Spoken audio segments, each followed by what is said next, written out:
Hi all, here with a weekly reading. I know we're on Tuesday, but I just wanted to tune in, see what we're feeling as a collective and what might be helpful, what we could possibly keep on our radar for the week ahead, as this is a timeless reading. Whenever you tune in, hopefully some of it resonates.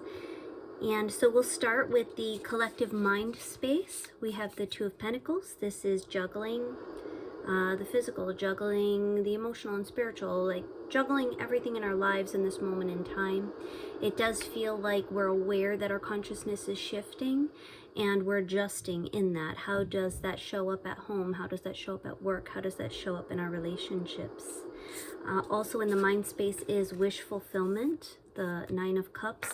So that feels pretty good. It feels like something that you've been thinking about long and hard, that you've had on your vision board, that you've been writing and manifesting and putting a lot of heart-based energy into, is on the mind and perhaps maybe coming into fruition this week. Let's hope so, as long as it's in the highest and best good of all involved.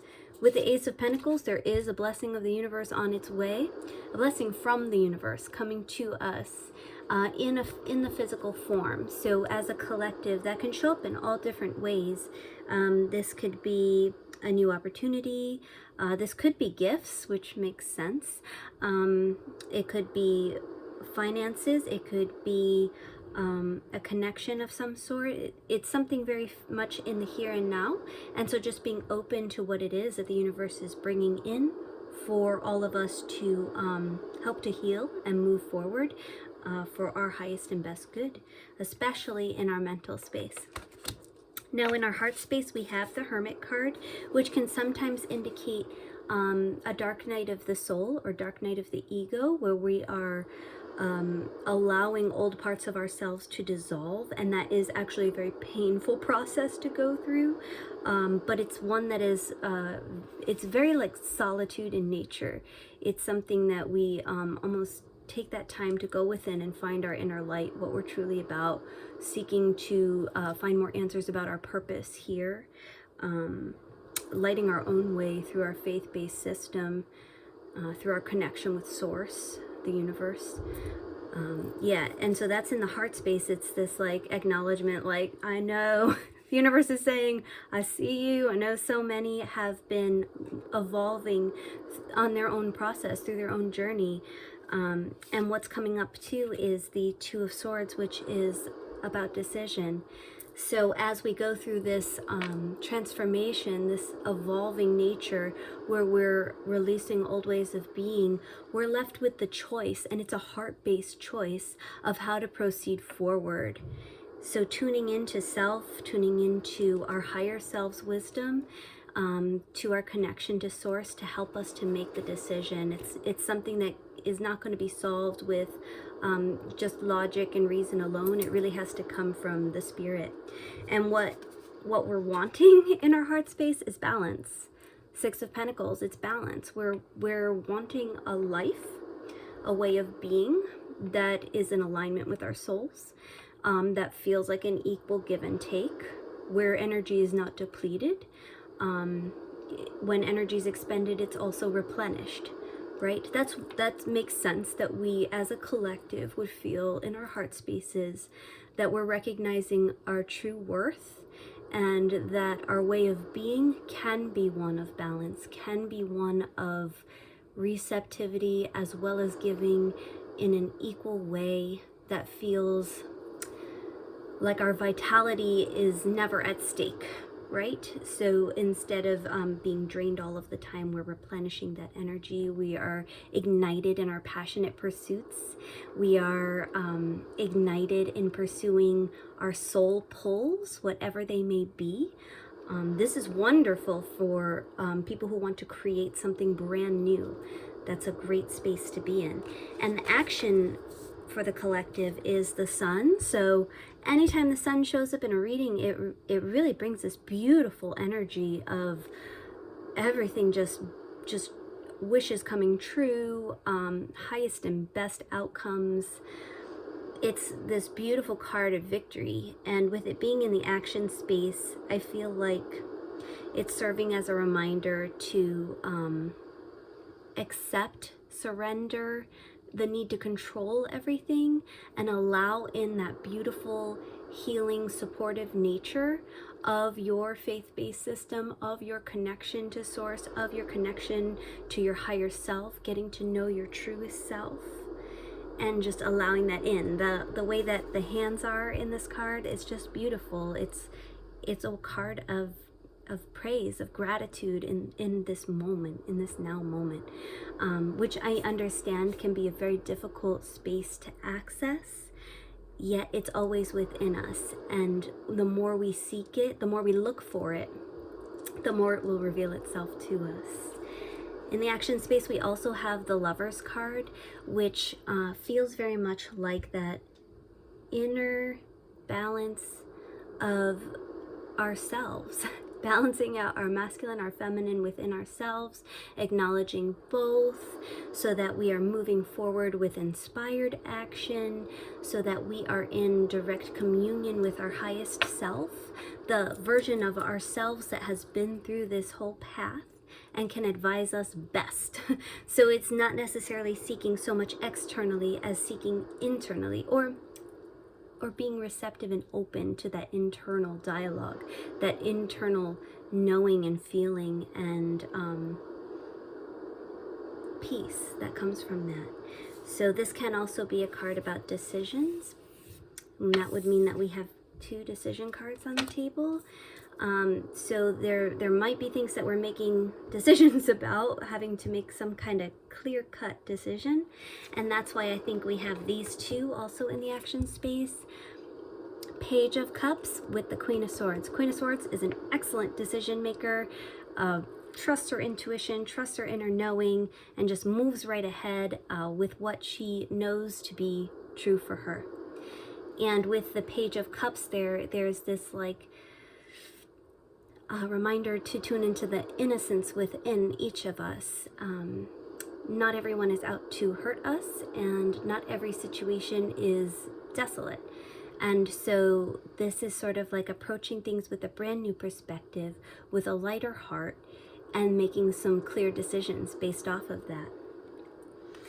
And what we had at the bottom of the deck was the 10 of Cups, which it's beautiful. It's true emotional fulfillment. That with the 9 of Cups on the table, I feel like a lot of us are moving into spaces where we're connecting with soul family who help us to just feel seen, heard, understood, felt, where relationships are deepening to a different level. They're less superficial, they're less about the physical, they're more about all those beautiful levels together, meeting someone and connecting on the emotional, spiritual, physical, all of it. And it just sort of feels right, and it feels at home because they are soul family. So for some, this can be connecting with a romantic partner, sure. This could also be deepening a current relationship. And this also could be just the way that we're connecting with our tribe, you know, so that we're showing up in our authenticity and we're received, and it's so beautiful. So recently the question of how do you recognize soul family came up, and the best answer I could come up with is that soul family, it feels instant. It could be that you feel like you've had other lifetimes together. It doesn't necessarily have to be romantic at all. It can be like you feel very free to shine your light, to speak your truth. You are not necessarily having to watch your words. In a sense, you feel that they will not be used against you. There's a sense of safety. There's a sense of connectedness and unity as well. As we see soul family throughout the world and connect with them, we can kind of feel that inner heart glowing and indicating that we're all here for the same purpose, like similar purposes. It might be expressed differently, but we're all here doing something really beautiful, really important, and uplifting one another along the way. So soul family is always there for each other. We lift each other up. When one falls, the other's there to catch them, and vice versa. It's very balanced without much even needing to be said. Sometimes it feels like there's like a telepathic communication too, like you think of the person and they text you, that kind of thing. I feel like a lot of times that can be soul family too. So just being open to that and embracing that in your life, and welcoming in more and more soul family connections. We also have the Death and Rebirth card here that was at the top of the deck.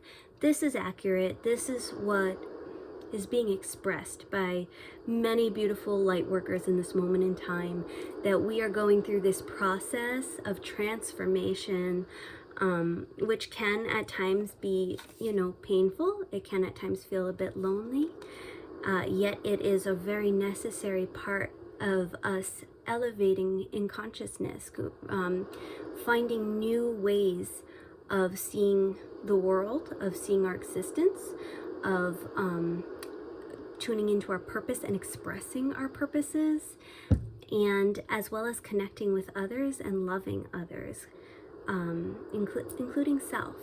So this is like on the collective, this is also on the personal. So you may be going through this period of transformation. It can feel very uncomfortable at times. It can feel like grieving a loss in a way, like grieving old identity.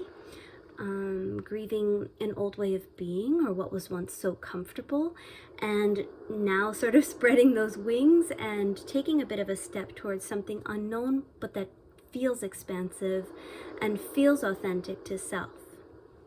When it's in alignment with soul, it no longer feels contracting, it feels expansive. That's a great way to tune in and see if whatever it is that you're wanting to pursue is in alignment. All right, and so then I did pull from the Kuan Yin Oracle, which is divine mother energy in general, whoever it is that you connect with. That's how I read these cards. So that could be Mother Mary, Our Lady of Guadalupe, Kuan Yin, Isis, Mary Magdalene, Hathor, White Buffalo Calf Woman, Green Tara, you name it. That embodiment of divine feminine energy, divine mother energy, is very much here in the now to help us to nurture one another and to nurture our planet. And so from this transmission, 2 cards came out. The first is the greatest benefit. It says, why concern yourself with how, when, where, or whom? When you trust in the workings of my will, even in the face of the unexpected, my greatest blessings will flow into your life.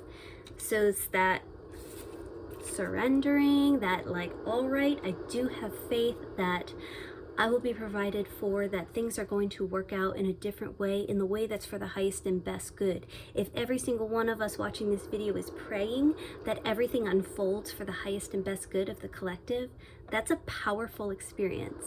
And so we continue to do that and have that faith and hold that vibration and allowing that divine feminine energy to assist us. Additionally, the other card that came out was Be Gentle. And it says, I am powerful enough to be gentle. You have my wisdom within your heart. When you are gentle with yourself, you allow me to love you. Be kind. You deserve compassion. That's beautiful.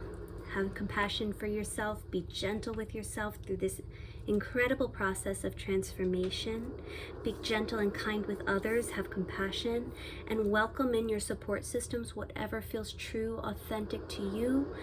And let's continue to hold that vibration of prayer, that vibration of gratitude, that vibration of hope and knowing that we are all loved and cared for, and that we're all loving and caring for one another in our own unique ways. So many blessings to you in the week ahead. Hope this eclipse energy has assisted in helping this transformative process. Much love and light and compassion to you.